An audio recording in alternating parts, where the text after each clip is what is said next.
안녕하세요. 자랑스러운 6.25 참전용사의 후손, 평양뉴스 아나운서 김지은입니다. 오늘 사연은 리설주와 김정은의 내밀한 이야기들을 알고 있다며 오랜 망설임 끝에 제보를 주신 사연인데요. 많은 사람들이 굶어 죽어가는데 순간에 쾌락만 일삼는 김씨 일가의 모습이 너무도 생생히 담겨 있어 몹시 충격적인 사연이었습니다. 많은 분들이 궁금해하실 오늘의 사연 바로 시작하겠습니다. 안녕하세요. 저는 한소연이라고 합니다. 지금 이 글을 쓰고 있는 저는 자유의 땅 대한민국에 와 있는데요. 매일매일 감사한 하루를 보내고 있는 삶 가운데 북한 뉴스를 마주하며 제가 겪었던 리설주에 대해서 이야기를 해보고자 이렇게 메일을 보내봅니다. 리설주 이야기를 하자면 제가 갓 20살을 넘긴 어린아이였던 시절로 돌아가야 하는데요. 제 아버지는 고위당 간부셨습니다. 먹고 살 걱정이 없었고 사실 사는 데 있어서 큰 고민이 없었어요. 덕분에 저는 평양의 엘리트 학교인 금성학원에서 성악을 전공할 수 있었죠. 큰 기대를 안고 입학한 금성학원의 생활은 생각보다 쉽지 않았습니다. 겉으로 보기에는 평화롭고 질서 정연한 학교였죠. 하지만 그 안에는 치열한 경쟁과 위선, 그리고 권력 다툼이 가득했어요. 특히 제 절친한 선배였던 리설주 언니를 떠올리면 참 이래저래 복잡한 감정이 듭니다. 겉으로 보기엔 정말 순수하고 아름다웠어요. 눈이 맑고 피부가 하얗고 웃을 때면 보조개가 살짝 드러나는 그야말로 모든 여학생들의 워너비였죠. 하지만 그 외모 뒤에 숨겨진 실체는 달랐어요. 리설주 언니는 권력에 아부하는데 타고난 재능이 있었어요. 선생님들 앞에선 늘 공손하고 예의 바른 모습이었지만 뒤에선 얼마나 냉소적이었는지 몰라요. 저 늙은이들 비위나 맞춰줘야 성적도 잘 받고 좋은데 추천도 받는다 며 웃곤 했죠. 솔직히 말하면 저도 그런 언니가 미웠어요. 하지만 한편으론 부럽기도 했습니다. 저렇게 처신해야 이 사회에서 살아남을 수 있구나 하는 생각이 들었거든요. 몇 번 그녀를 따라해보려고 시도도 했어요. 선생님들 앞에서 애교도 부려보고 권력 있는 집 자제들에게 친한 척도 해봤죠. 하지만 매번 어색하기만 했어요. 제가 봤던 리설주는 정말 냉정했어요. 모든 판단의 기준이 권력과 돈이었죠. 한 번은 이런 일이 있었어요. 우리 학교 축제 준비 중이었는데 리설주 언니가 주연으로 캐스팅된 공연이 있었어요. 연습하는 동안 한 여학생이 실수로 리설주 언니의 의상에 물을 엎질렀어요. 그 애는 얼굴이 새하얘져서 연신 사과했죠. 언니, 정말 죄송해요. 제가 어떻게 해야 할까요? 세탁비라도 내면. 그런데 리설주 언니의 반응이 어땠는지 아세요? 그 애를 위아래로 훑어보더니 이렇게 물었어요. 너희 아버지가 어디 다니시니? 그 여학생은 당황한 듯 했지만 대답했어요. 저희 아버지는 평양 남새농장에서 일하세요. 리설주 언니의 표정이 순간 싸늘해졌어요. 이 아이가 집안의 뒷배경 없이 특출난 재능 하나로 뽑혀온 아이라는 걸 아는 순간 얼굴에는 경멸의 빛이 떠올랐습니다. 그리고는 옆에 있던 공연 담당 선생님을 향해 말했죠. 선생님, 이 친구는 공연에 참여하기엔 좀 부족한 것 같아요. 실수도 작고 다른 친구로 교체하는 게 어떨까요? 그 자리에 있던 모두가 얼어붙었어요. 누구나 다 알고 있었죠. 이게 단순한 실수 때문이 아니라는 걸요. 결국 그 여학생은 공연에서 제외됐고 며칠 동안 울면서 다녔어요. 그때 저는 뭘 했냐고요? 부끄럽지만 아무것도 하지 못했어요. 물론 저도 저런 모습들이 불공정하다고 생각했어요. 하지만 입 밖으로 내진 못했습니다. 이러한 문제들을 지적하면 저도 위험해질 거란 걸 알았으니까요. 그저 고개를 숙이고 모른 척했어요. 그런데 이런 일은 한두 번이 아니었습니다. 리설주 언니 주변에 모이는 친구들도 다 비슷했죠. 모두 권력 있는 집 자제들이거나 아니면 그들에게 잘 보이려고 아부하는 애들이었어요. 그들 사이에선 늘 이런 말이 오갔죠. 야, 너희 아버지가 이번에 승진하셨다며? 축하해. 고마워. 너희 집은 어때? 이번에 평양 중심가로 이사 간다고 하지 않았어? 리설주뿐 아니라 리설주와 어울리는 사람들이 대부분 사람의 가치가 그 사람의 출신이나 집안 배경으로 결정되는 듯 했어요. 저도 그 무리에 끼고 싶어 했지만 점점 그들과 어울리는 게 불편해졌어요. 끼리끼리 논다고 하잖아요. 정말 생각이 다른 사람들과는 함께하기가 어렵다는 걸 새삼 느꼈죠. 하지만 대놓고 이야기를 하는 사람은 저를 비롯해서 아무도 없었습니다. 다들 불만도 있고 짜증도 났지만 선배가 하는 일이다 보니 차마 뭐라고 할 수 없었을 거예요. 또 제가 이런 불만이 있다는 건 가족에게도 깊숙이 숨겨야 했습니다. 아버지의 지위 때문이라도요. 저 같은 친구들이 한둘이 아니었겠죠. 그 시절 저는 유명한 예술단에 들어가 인정받는 성악가가 되는 게 꿈이었어요. 지금 와서 보니 그 꿈조차 체제가 저에게 강요한 것일지도 모르겠네요. 부르는 노래들이라고는 체제 선전을 위한 노래였는데 그게 뭐가 좋다고 그렇게 연습을 했나 모르겠습니다. 하지만 그때 저는 그 꿈을 위해 매일 연습에 매진했어요. 리설주를 비롯한 선배 집단 때문에 금성학원에서의 일상은 겉으로 보기엔 평화로웠지만 항상 긴장감이 감돌았어요. 저들 눈밖에 나면 아주 피곤해진다는 걸 알게 된 이후로는 눈치 보기에 급급했으니까요. 그렇게 금성학원을 졸업하고 얼마 지나지 않았을 때였어요. 평양의 거리는 평소와 다름없이 고요했지만 그날 아침 들려온 소식은 제 세상을 뒤흔들어 놓았습니다. 리설주 언니가 김정은의 부인이 되었다는 거예요. 처음 그 소식을 들었을 때 저는 그저 멍하니 서 있었어요. 믿기지 않았거든요. 제가 알던 리설주 언니가 그 교활하고 이기적이었던 그 사람이 이제는 우리나라의 여사님이 되었다니 정신이 혼미해질 정도였죠. 그 순간 학창 시절의 기억들이 물밀듯이 밀려왔어요. 리설주 언니가 어떻게 선생님들의 비위를 맞추고 권력 있는 집 자제들에게 아부하던 모습들이 떠올랐죠.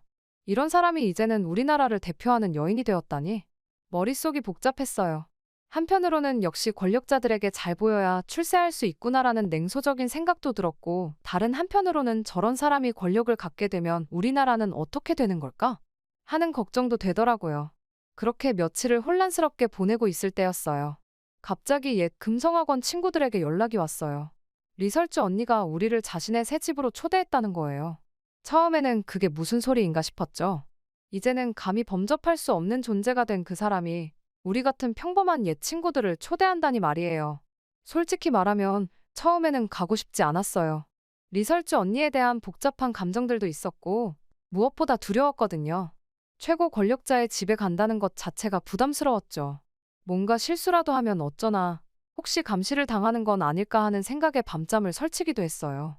하지만 동시에 호기심도 컸어요. 어떤 모습으로 변해 있을까? 그 집은 어떤 모습일까?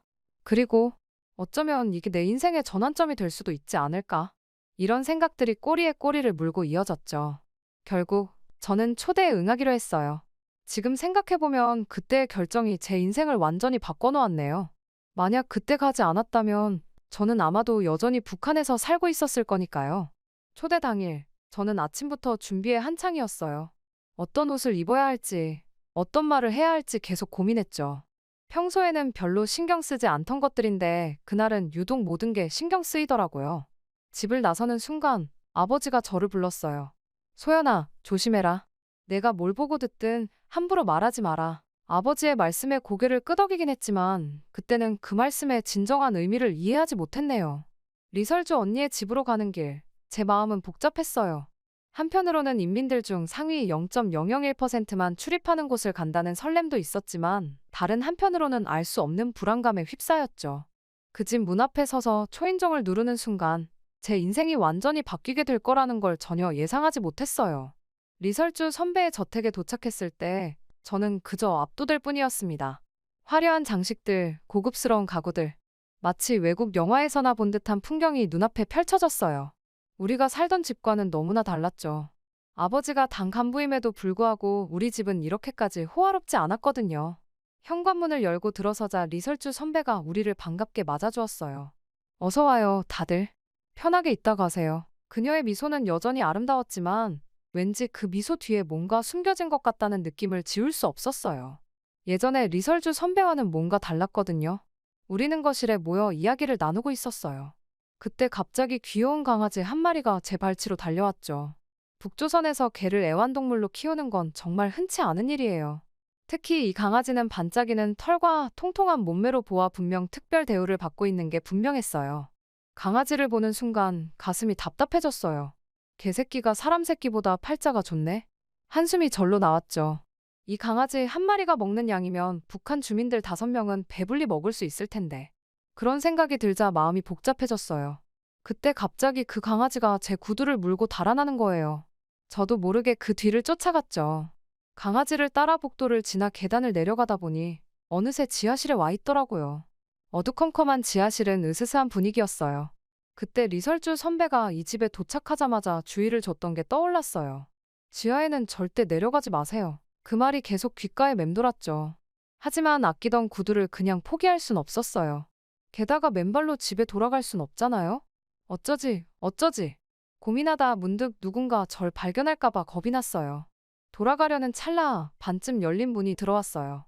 문틈으로 새어나오는 붉은 빛. 그 순간 이상한 호기심이 저를 사로잡았죠. 잠깐만 볼 거야. 그냥 구두만 찾고 나갈 거라고.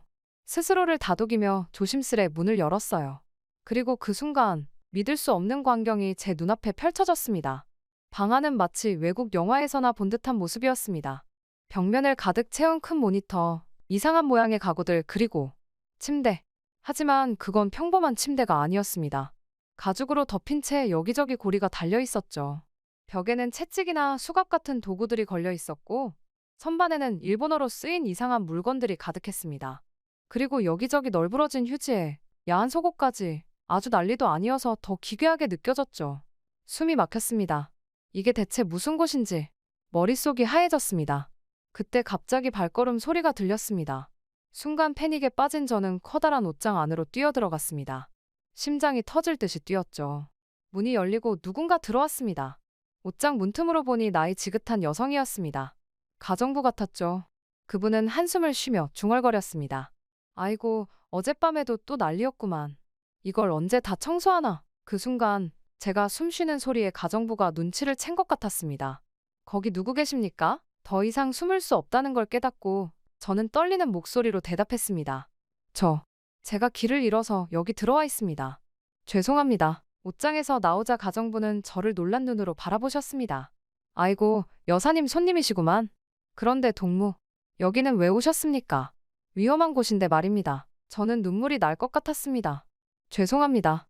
제 신발을 가져간 강아지를 쫓다가 여기까지 오게 됐습니다. 그런데 이곳은 대체? 가정부 동지는 한숨을 쉬더니 저를 안쓰럽게 바라보셨습니다. 여기서 보신 걸 누구에게도 말씀하시면 안 됩니다. 아시겠습니까? 여기는 장군님과 여사님의 특별한 공간입니다. 저건 대체 뭐 하는 물건들인가요? 제 목소리가 떨렸어요. 가정부는 얼굴을 붉히며 말했어요. 그건 두 분이 서로 사랑을 나누실 때 쓰는 거라고 해요. 자세한 건 저도 잘 모르겠어요. 충격이 가시질 않았습니다. 하지만 이런 곳이 왜? 가정부는 고개를 저었습니다. 동무는 아직 어리시니 모르실 겁니다. 힙 있는 분들은 뭐랄까 특별한 취미가 있으시죠. 저기 선반에 있는 물건들 말입니다. 다 일본에서 비밀리에 들여온 겁니다. 장군님께서 특별히 좋아하시는 물건들이지요. 저는 말문이 막혔습니다. 우리가 그토록 존경하고 따르는 지도자께서 이런 은밀한 활동을 즐긴다니. 그것도 적국 일본의 물건들로 말입니다. 그리고 다들 먹고 살기 어려운 마당에 이런 데다가 돈을 쓰고 앉아있는 건 정말 이해가 가지 않았습니다. 가정부는 제 황당한 얼굴을 보며 설명을 이어갔습니다. 제가 방 밖에서 들리는 소리를 들어보면 아주 혁명적으로 두 분이서 즐기고 노니시는 것 같더군요. 하지만 동무가 이런 걸 아시면 안 됩니다. 알면 큰일 납니다. 그 말씀에 등줄기로 식은땀이 흘렀습니다. 북조선의 최고 지도자의 은밀한 비밀을 알게 된 거죠. 이걸 누군가에게 말했다간 생각만 해도 무서웠습니다. 가정부는 저를 바라보며 말씀하셨습니다. 자, 이제 여기서 나가시지요. 동무는 강아지를 찾는다고 하면서 나가시고 저는 청소하러 간다고 하겠습니다. 아무도 모를 겁니다. 우리는 조용히 지하실을 빠져나왔습니다. 제 다리는 후들거렸고 머릿속은 혼란스러웠죠. 거실로 돌아와 보니 다른 동무들은 여전히 담소를 나누고 있었습니다. 저도 마치 아무 일도 없었다는 듯이 섞였습니다. 그날 밤 집으로 돌아와 침대에 누웠을 때 저는 한동안 잠을 이루지 못했습니다. 제가 본 것들, 들은 것들이 계속 머릿속을 맴돌았거든요. 그리고 문득 아버지의 말씀이 떠올랐습니다. 내가 뭘 보고 듣든 함부로 말하지 마라. 아버지도 이미 알고 계셨던 걸까요? 그저 저를 지키기 위해 말씀하신 걸까요? 이렇게 리설주의 집을 방문한 그날 이후로 제 삶은 겉으로 봐선 평범해 보였겠지만 속으로는 계속 갈등하고 있었습니다. 저런 변태성욕자가 지도자인 나라에 살고 있다는 자괴감이 엄청났거든요. 그러던 중 다시 한번 리설주 선배를 만나게 되었습니다. 함께 무대에 설 일이 있었거든요. 그날은 위대한 장군님의 생일을 기념하는 특별 공연이었습니다. 떨리는 마음으로 분장실에 들어섰는데 거기 이미 리설주가 와 있더라고요. 여전히 아름답고 고귀해 보이는 얼굴이었습니다. 제가 인간적으로 리설주를 좋아하진 않지만 리설주의 얼굴은 정말 북한 사람들이 좋아하는 미인상 그 자체라 감탄하며 쳐다보게 되더라고요. 하얀 피부에 맑은 눈, 오뚝한 코. 그야말로 모든 여성들이 부러워할 만한 외모죠. 하지만 이상하게도 가까이서 보니 그 눈빛에 깊은 슬픔이 서려 있는 걸 느꼈어요. 겉으로는 환한 미소를 짓고 있었지만 그 미소가 눈까지 가지 않는다는 걸 알 수 있었죠. 우리는 한창 공연 준비로 바빴어요. 저는 무대 의상을 입어보고 있었고 리설주는 화장을 고치고 있었죠. 그때 갑자기 리설주의 전화가 울렸어요. 벨소리를 듣자마자 리설주의 표정이 굳어지는 걸 봤어요. 그녀는 서둘러 밖으로 나갔고 저는 우연히 그 대화를 듣게 됐습니다. 네, 장군님. 리설주의 목소리가 떨리고 있었어요. 평소에 당당하고 자신감 넘치는 모습은 온데간데였고 마치 겁에 질린 어린아이 같았죠. 오늘 밤에도 그걸 꼭 하셔야 하나요? 제발, 그만하면 됐잖아요? 잠시 침묵이 흘렀어요. 아마도 전화 너머로 김정은의 목소리가 들리고 있었겠죠. 리설주의 표정이 점점 더 어두워지는 걸 보니 좋은 대화는 아닌 것 같았어요. 다시 리설주의 목소리가 들려왔습니다. 알겠습니다. 준비하겠습니다. 그녀의 목소리에서 체념이 느껴졌어요. 하지만 이어지는 말에서 약간의 저항이 묻어났죠. 하지만 제발 발가락은. 그건 정말 싫어요. 왜 매번 거기를 빨라고 하시는 거예요? 그건 정말? 그 말을 듣는 순간 저는 숨을 쉴 수가 없었어요. 북한의 최고 지도자와 그의 아내 사이에 오가는 대화라고는 믿기지 않았거든요. 더구나 그 내용이 너무나 충격적이었죠. 솔직히 좀 역겨웠습니다. 속이 울렁거렸어요. 전화를 끄는 리설주는 한동안 그 자리에 서 있었습니다.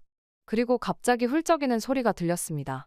북한의 퍼스트레이디, 모두가 부러워하는 그 여인이 혼자 울고 있었던 거예요. 저는 그 자리에 얼어붙은 채로 서 있었어요. 방금 들은 대화가 무엇을 의미하는지 너무나 잘 알겠는데 그걸 인정하고 싶지 않았습니다. 문득 리설주의 집 지하실에서 봤던 그 방이 떠올랐어요. 일본에서 들여온 이상한 물건들, 특이한 모양의 침대, 그리고 지금 들은 이 대화. 모든 게 연결되는 것 같았어요. 북한의 지도자 부부의 은밀한 생활이 어떤지 짐작이 가더라고요. 그 순간 저는 인간적인 감정을 떠나 한 여자로서 리설주가 얼마나 고통받고 있을지 생각하니 마음이 아팠어요. 권력에 눈이 돌아 여기저기 아부하며 북한에서 여자가 올라갈 수 있는 최고의 자리까지 올라갔는데 권력을 쫓던 자의 비참한 말로가 이것인가 싶기도 했고요. 그리고 동시에 두려움이 밀려왔어요. 내가 이런 비밀을 알게 되다니. 이걸 누군가에게 말했다간 어떤 일이 벌어질지 상상도 할 수 없었거든요.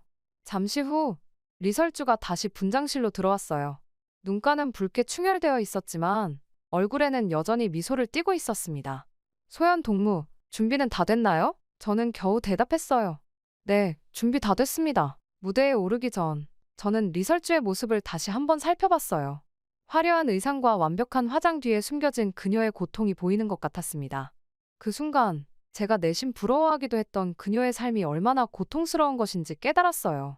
공연이 시작되고 우리는 함께 노래를 불렀습니다. 리설주의 목소리는 여전히 아름다웠지만 이제는 그 목소리에 숨겨진 슬픔이 들리는 것 같았어요. 관중들은 열광했지만 저는 마음이 무거웠습니다. 공연이 끝나고 나서 잠깐의 휴식이 주어졌습니다. 긴 침묵을 깨고 리설주가 입을 열었죠. 동무, 내가 부러워요. 부럽다기보다는 대단하다고 느껴지고 최고 존엄의 아내로서 엄청난 걸 감당하시는. 갑작스러운 질문에 횡설수설 말을 더듬던 저를 리설주가 한동안 말없이 바라보더니 입을 열었습니다. 소연 동무, 내가 볼 때 당신은 아직 젊고 순수해요. 부디 순수함을 잃지 말아요. 저는 무슨 말을 해야 할지 몰랐어요. 그저 네, 알겠습니다. 라고 대답할 수밖에 없었죠. 리설주는 잠시 망설이더니 말을 이었어요. 가끔은 이 모든 게 꿈이었으면 좋겠어요. 그 순간 다시 한번 무대에 나가야 한다는 알림벨이 울렸습니다. 씁쓸한 미소를 띄우고 리설주는 다시 무대로 걸어나갔죠. 이렇게 다시 한번 리설주와의 만남을 가진 이후 저는 며칠 밤을 뜬 눈으로 지새웠어요. 제가 보고 들은 것들이 머릿속에서 떠나지 않았거든요. 결국 더 이상 혼자 이 비밀을 간직할 수 없다고 느꼈고 아버지께 모든 것을 털어놓기로 결심했습니다. 어느 늦은 밤 아버지와 단둘이 있을 때 조심스레 입을 열었어요. 아버지, 제가 뭔가 말씀드릴 게 있어요. 떨리는 목소리로 시작해 리설주의 집에서 있었던 일, 그리고 공연장에서 들은 대화까지 모두 말씀드렸죠. 아버지는 처음엔 믿지 않으시는 것 같았어요. 하지만 제 진지한 표정을 보시곤 점점 표정이 굳어지셨죠. 소연아, 내가 본 게 정말 사실이란 말이냐? 네, 아버지. 제가 직접 보고 들은 거예요. 아버지는 한동안 말씀이 없으셨어요. 그러다 깊은 한숨을 내쉬셨죠. 사실 나도 어느 정도 짐작은 하고 있었다. 하지만 이 정도일 줄은 몰랐구나. 그날 밤 아버지와 저는 밤새도록 이야기를 나눴어요. 아버지께서는 단간부로 일하면서 보고 들은 것들, 그동안 의심스러웠던 점들을 하나둘 털어놓으셨죠. 우리가 알고 있던 북조선의 모습과 실제 모습 사이의 괴리가 얼마나 큰지 새삼 깨달았습니다. 날이 밝아올 무렵 아버지께서 결단을 내리셨어요.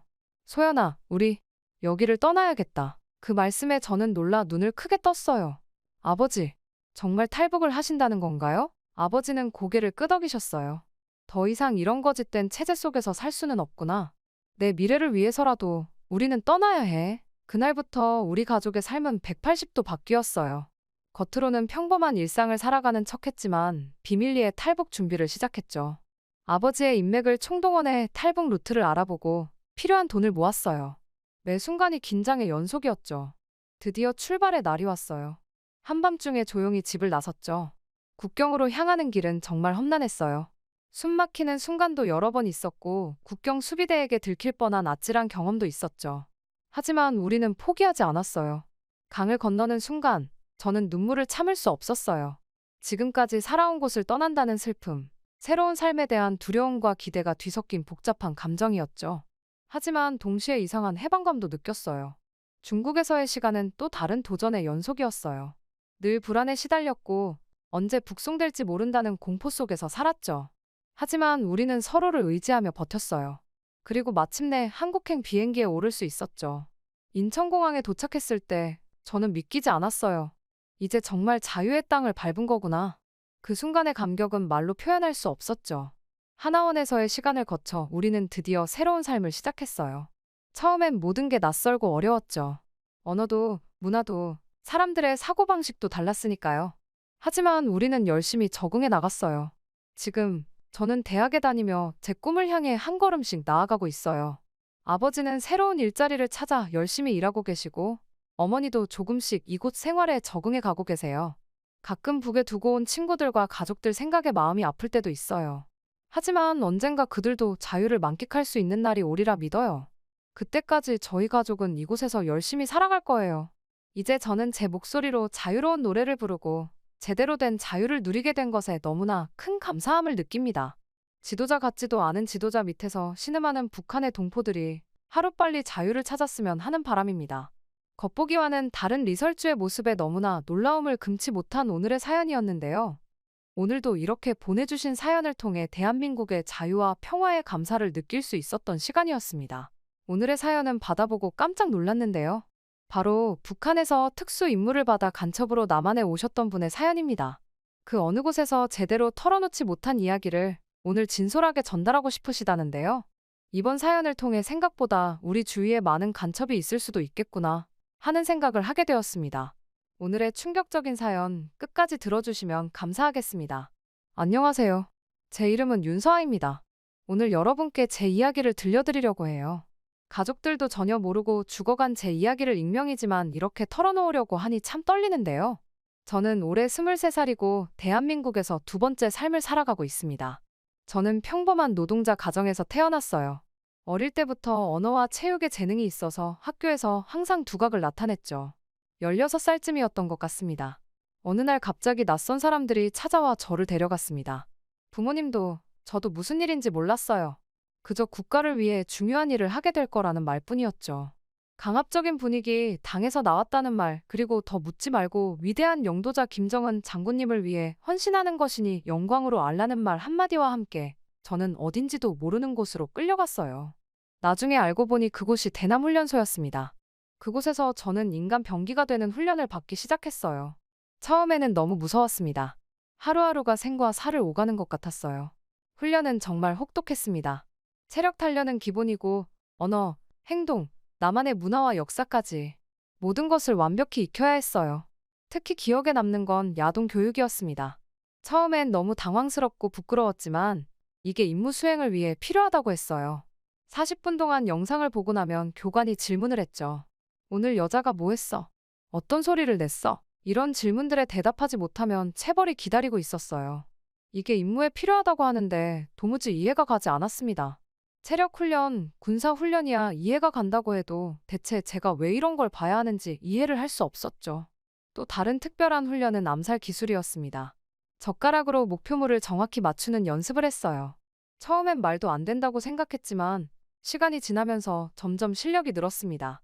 무기를 들고 들어갈 순 없지만 식당의 젓가락으로도 충분히 위험할 수 있다 는 게 교관의 설명이었어요.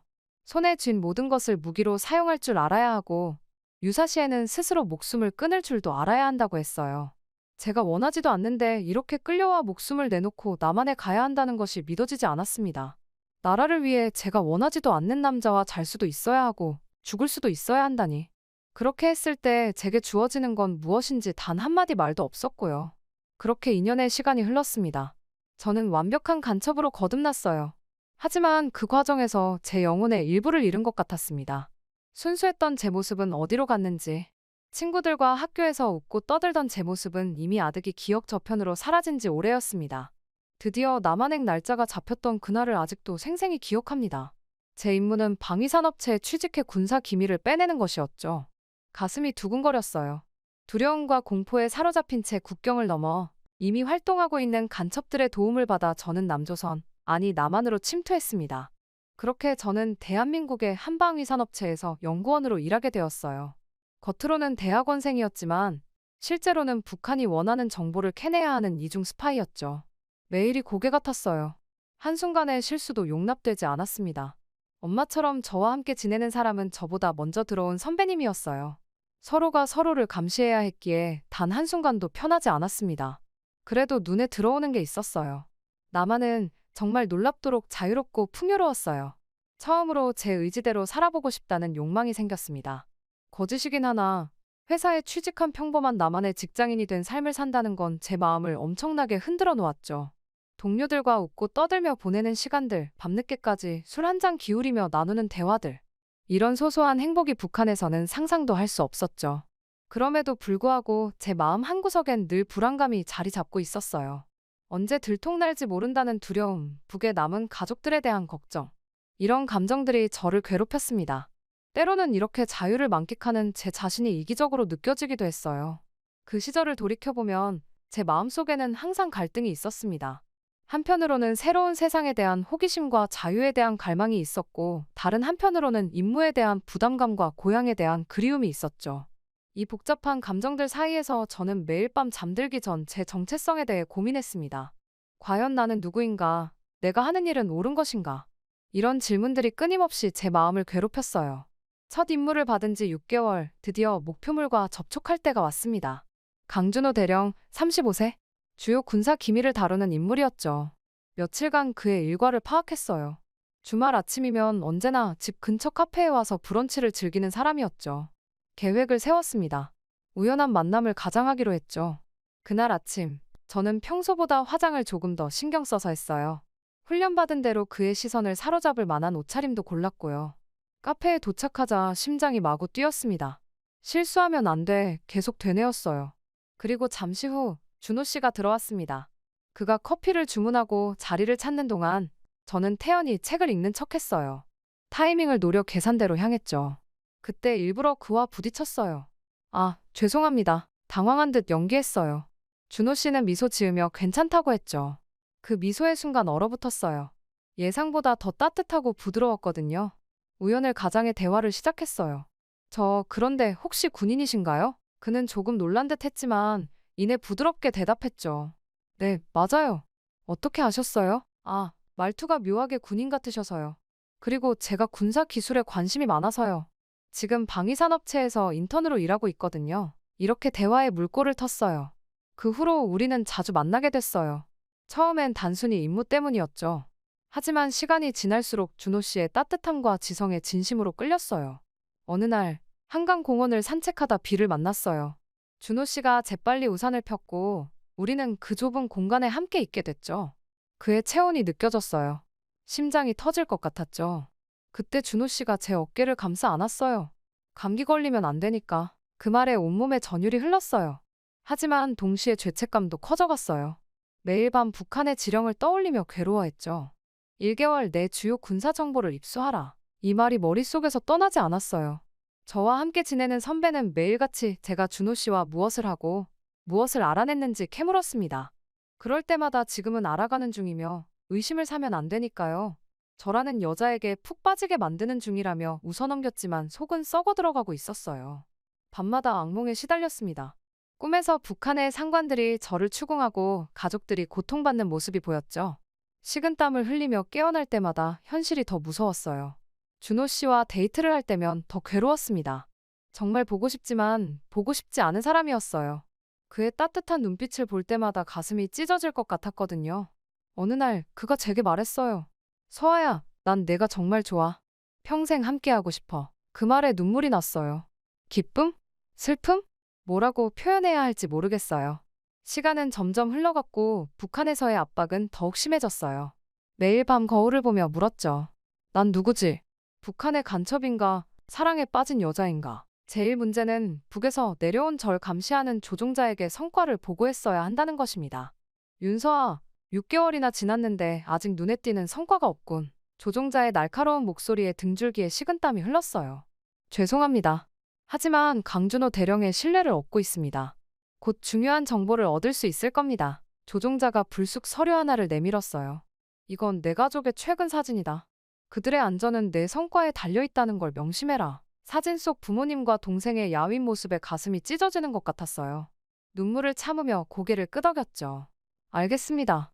반드시 해내겠습니다. 그날 이후 더욱 필사적으로 정보를 캐내려 노력했어요. 준호 씨와 데이트를 하면서도 항상 귀를 쫑긋 세우고 있었죠. 그의 무심한 한마디, 습관적인 행동 하나하나를 놓치지 않으려 했어요. 하지만 준호 씨와 보내는 시간이 늘어날수록 한국 사회의 자유로움과 풍요로움에 점점 더 빠져들었습니다. 늦은 밤 치맥을 즐기며 친구들과 웃고 떠드는 모습, 새벽까지 공부하는 대학생들, 자유롭게 의견을 나누는 토론 문화.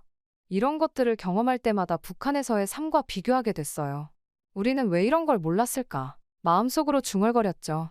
어느 날 준호 씨가 저를 한강공원으로 데려갔어요. 돗자리를 펴고 앉아 치맥을 즐기며 불꽃놀이를 보는데 갑자기 준호 씨가 말했어요. 서아야, 난 내가 정말 좋아. 평생 함께하고 싶어. 그 말에 눈물이 났어요. 기쁨인지 슬픔인지 뭐라고 표현해야 할지 모르겠어요. 그저 준호 씨의 품에 안겨 울었죠. 그날 밤 숙소로 돌아와 거울을 봤어요. 눈물 자국이 선명한 제 얼굴이 보였죠. 난 대체 뭘 하고 있는 거지? 이게 정말 옳은 걸까? 다음 날 또다시 조종자를 만났어요. 이번엔 더 위협적이었죠. 시간이 없다. 이번 주까지 반드시 핵심 정보를 얻어내라.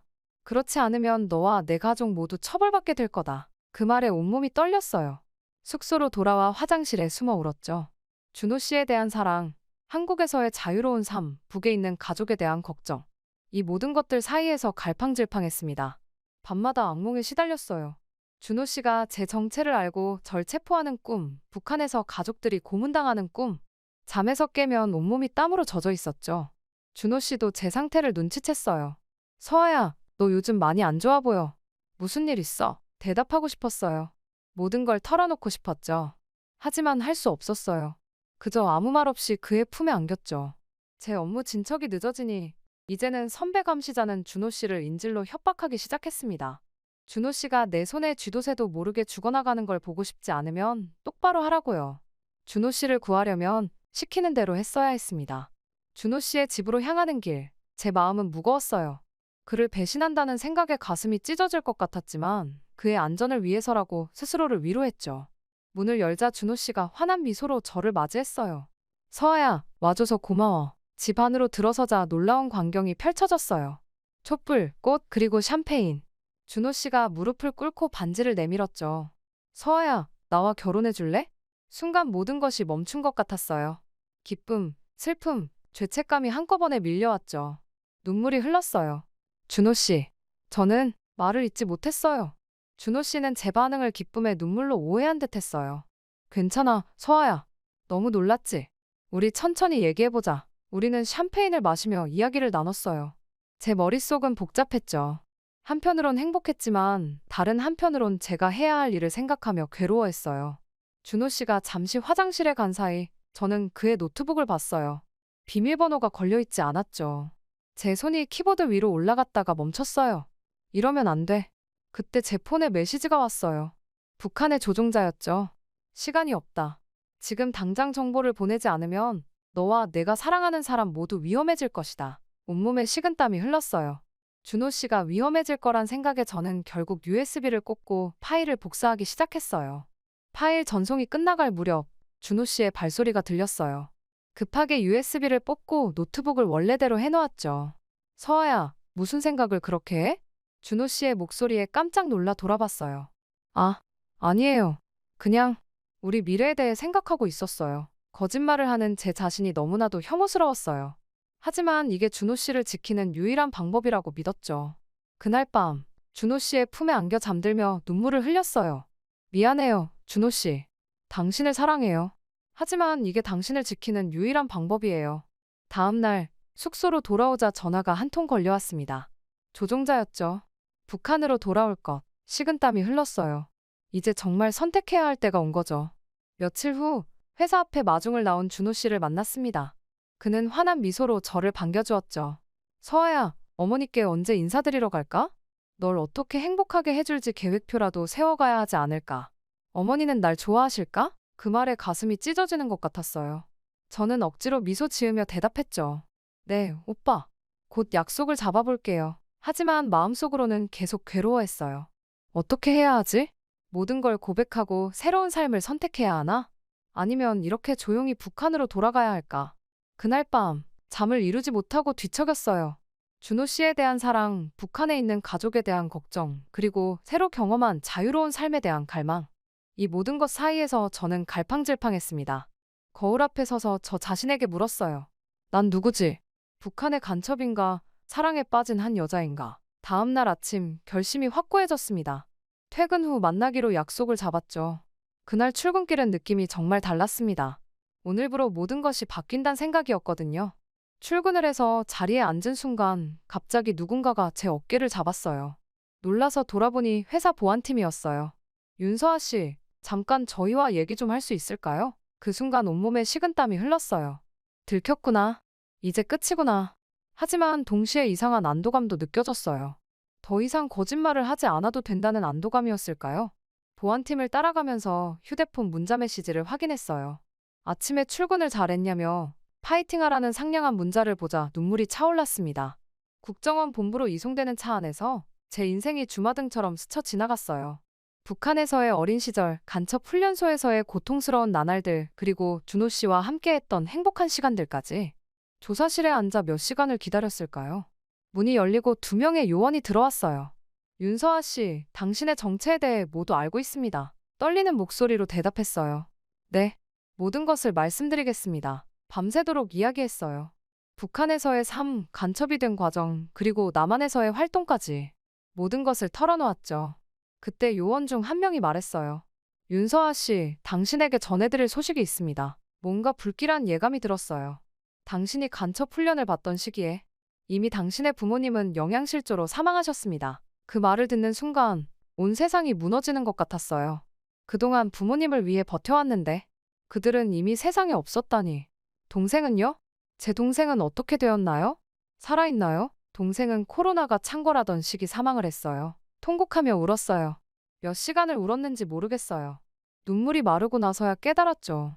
이제 더 이상 숨길 것도 돌아갈 곳도 없다는 것을. 이제 어떻게 해야 하나요? 힘없는 목소리로 물었어요. 요원이 대답했어요. 당신의 선택이 중요합니다. 협조하면 새로운 삶을 시작할 수 있는 기회를 드리겠습니다. 그 순간 준호 씨의 얼굴이 떠올랐어요. 그를 완전히 잃게 될지도 모른다는 생각에 가슴이 아팠지만 이제 더 이상의 거짓말은 없어야 했어요. 네, 협조하겠습니다. 제가 알고 있는 모든 것을 말씀드리겠습니다. 며칠 동안 끊임없는 조사가 이어졌어요. 모든 것을 털어놓으면서 죄책감과 동시에 이상한 해방감도 느꼈어요. 조사를 모두 끝마치고 난 뒤 국정원의 배려로 저는 준호 씨와 잠시 영상통화를 할 수 있었습니다. 그의 눈에는 분노와 실망 그리고 깊은 슬픔이 가득했죠. 어떻게 이럴 수 있어? 그의 목소리가 떨렸어요. 눈물을 참으며 대답했어요. 준호 씨, 정말 미안해요. 당신을 사랑한 것만은 진심이에요. 준호 씨는 한동안 아무 말도 하지 않았어요. 그러다 깊은 한숨을 내쉬며 말했죠. 그동안 내가 농락당한 걸 생각하면 너무 화가 나는데 이 순간에 내 걱정이 되는 내 자신이 어이가 없다. 그런데 나는 널 2번 다시 못 볼 것 같아. 그렇게 준호 씨는 까만 화면 속으로 사라졌습니다. 저는 또다시 홀로 남겨졌어요. 북한에도 제 가족은 없으니 이제 정말 혼자인 거죠. 네, 이해했습니다. 몇 주 후 국정원에서 결정을 내렸어요.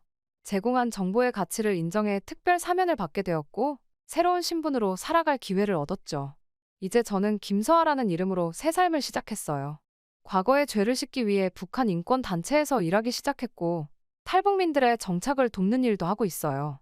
제가 간첩 활동으로 대한민국에 끼친 해악만큼, 아니 그 이상으로 이 나라의 보탬이 되고 싶어요. 매일 아침 일어나면서 다짐해요.